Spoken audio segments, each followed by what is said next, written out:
Léo était assis sur le sol de sa chambre. Il tenait une peluche de pieuvre molle. Ses tentacules doux drapaient son bras. Léo se piqua le bras, puis la peluche. Pourquoi n'était-il pas aussi mou que son jouet? Qu'est-ce qui maintenait son corps droit et ferme? Il regarda son livre de science sur le lit. La couverture représentait un squelette humain. Soudain, le livre commença à luire doucement. Une lumière chatoyante pulsait de ses pages. Les yeux de Léo s'écarquillèrent de surprise. Une minuscule silhouette sortit du livre. C'était un squelette miniature, pas plus grand que sa main. Le squelette arborait un sourire joyeux et amical.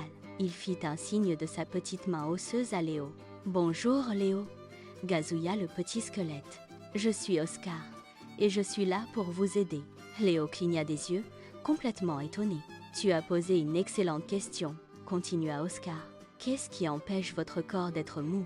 Oscar a fait un geste vers ses propres petits os. « C'est ton squelette, Léo, composé de 206 os incroyables. » Il tapota son crâne miniature. « Nous fournissons la structure essentielle. Pensez à nous comme à l'ossature d'une maison. » Oscar a montré le bras de Léo. « Sans nous, vous seriez vraiment très mou. Just like your octopus plushie. » Léo s'imaginait comme une masse gélatineuse et instable.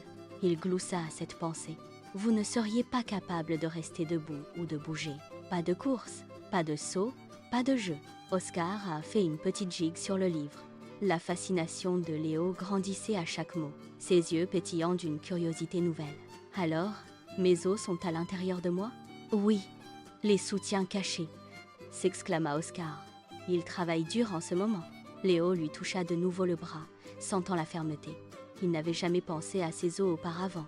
Ils étaient toujours justes. Là, maintenant, ils semblaient incroyablement importants. Peux-tu m'en dire plus, Oscar? Léo se pencha, désireux d'apprendre. Oscar rayonna, ravi de l'intérêt de Léo. Bien sûr, Léo, il y a tant à savoir. Il a pris une pose héroïque sur le livre. Vos os ont des super pouvoirs. L'imagination de Léo s'envolait. Les héros cachés de son corps. Il avait hâte d'en découvrir davantage. Oscar s'éclaircit la gorge d'un air dramatique. Premier super pouvoir. Soutien. Ils vous soutiennent, grand et fort, vous permettant de vous tenir debout, de marcher et de courir. Oscar a fait une démonstration avec une petite marche.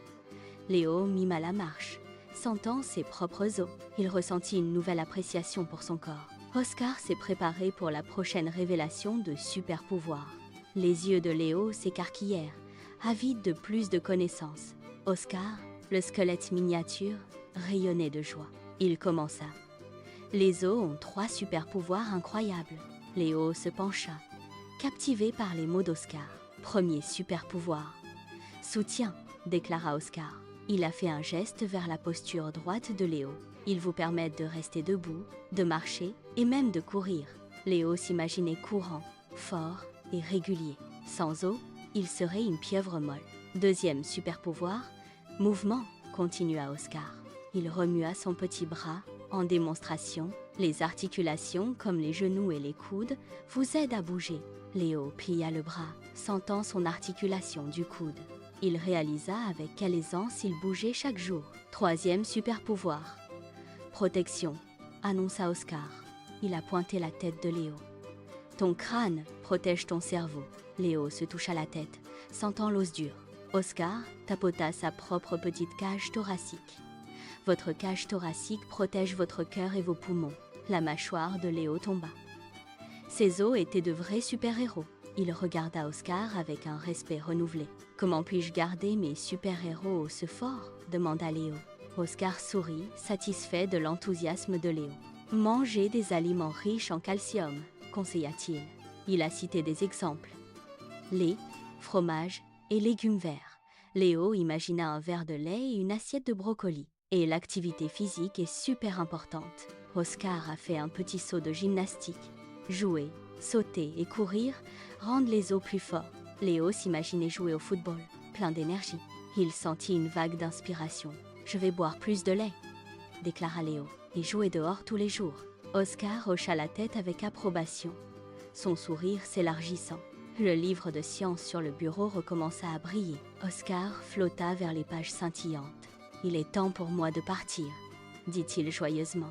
Léo ressentit une pointe de tristesse, mais il comprit. « Souviens-toi, Léo », lança Oscar. Prenez soin de vos os, ils vous soutiendront. Pendant toute ta vie, avec un dernier clin d'œil, Oscar disparut dans le livre.